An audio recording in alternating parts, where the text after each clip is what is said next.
नमस्कार विद्यार्थियों, हमारा आज का जो प्रकरण है वो है आदिकालीन हिंदी साहित्य की प्रवृत्तियाँ। हिंदी साहित्य में किसी काल की प्रवृत्तियाँ उसके उपलब्ध साहित्य सामग्री के आधार पर निर्धारित की जाती हैं। उस समय की साहित्यिक कृतियों का विश्लेषण करने से यह ज्ञात होता है कि इस काल के साहित्य की क्या विशेषताएं रही हैं। आदिकाल भाषा की दृष्टि से संक्रांति काल रहा है और भावों की दृष्टि से आध्यात्मिक तथा चरित्र प्रधान काव्य एवं बाद में वीर रस व श्रृंगारिक रस से युक्त रहा। 7वीं शताब्दी का काल अपभ्रंश साहित्य का अभ्युदय काल था, किंतु अपभ्रंश में भी धीरे धीरे अवहट या पुरानी हिंदी का समावेश हो रहा था, जिसके कारण यह परिनिष्ठित अपभ्रंश या पुरानी हिंदी का रूप धारण कर रही थी। फिर भी साहित्यिक प्रवृत्तियां अपना रूप लिए हुई थी। अतः प्रमुख प्रवृत्तियों का निरूपण करते हैं तो अनेक प्रवृत्तियां हैं वो आदिकालीन साहित्य की हमारे सामने आती हैं। सबसे पहली जो प्रवृत्ति है वो है वीर गाथात्मक काव्य रचनाएं। आदिकालीन साहित्य में वीर गाथाओं का विशेष प्रचलन था, जिसमें कवि अपने आश्रयदाताओं की वीरता, साहस एवं शौर्य को अतिरंजित बनाकर प्रस्तुत करते थे। युद्धों का सजीव चित्रण किया जाता था।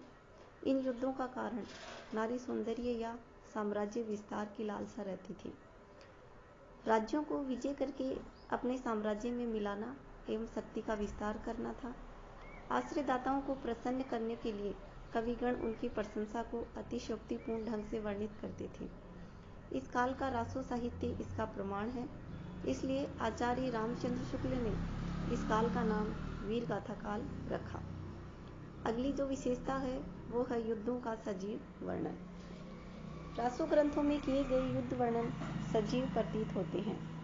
इन काव्य ग्रंथों में जहाँ जहाँ युद्ध वर्णन के प्रसंग हैं, वहाँ वहाँ ऐसा प्रतीत होता है जैसे कवि युद्ध का आंखों देखा हाल सुना रहा है।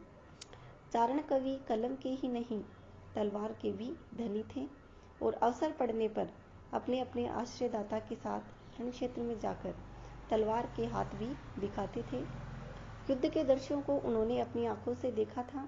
अतः इन युद्ध वर्णनों में जो कुछ भी कहा गया है वह उनकी अपनी वास्तविक अनुभूति है। इन कवियों ने केवल सैन्य बल का ही नहीं अपितु योद्धाओं की उमंगों, मनोदशाओं एवं क्रियाकलापों का भी सुंदर वर्णन किया है। अगली आदिकालीन साहित्य की जो विशेषता है वो है संकुचित राष्ट्रीयता। आदिकाल के चारण कवियों द्वारा आश्रयदाताओं की स्तुति तथा प्रशंसा इस प्रकार की गई कि देशद्रोही जयचंद का भी गुणानुवाद कर दिया। जयचंद की प्रशंसा में जयचंद प्रकाश, जो कि भट्ट केदार द्वारा रचित है, तथा जय मयंक जस चंद्रिका, जो कि मधुकर कवि द्वारा रचित है, ये ग्रंथ लिखे गए। उस समय राष्ट्र का मतलब एक राजा या सामंत की राज्य सीमा थी, जिसे वह अपना मानते थे। संपूर्ण भारत को राष्ट्र नहीं समझा गया।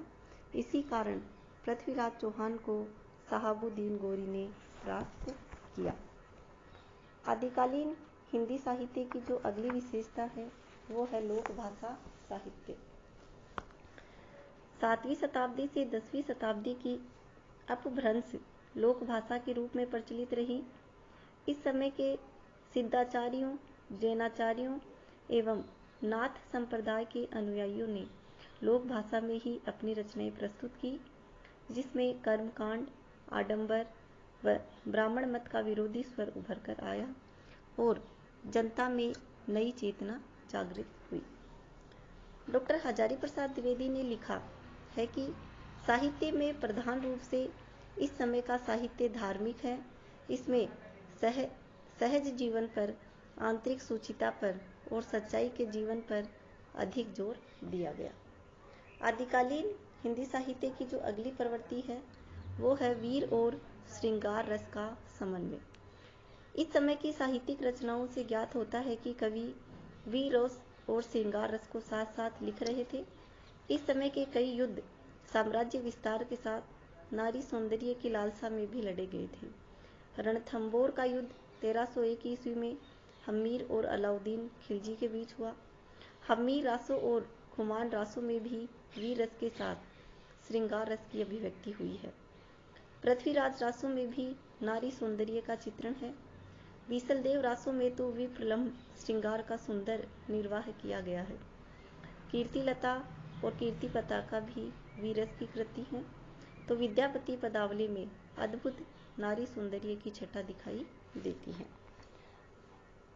अगली जो प्रवृत्ति है वो है ऐतिहासिकता की अपेक्षा कल्पना की प्रधानता।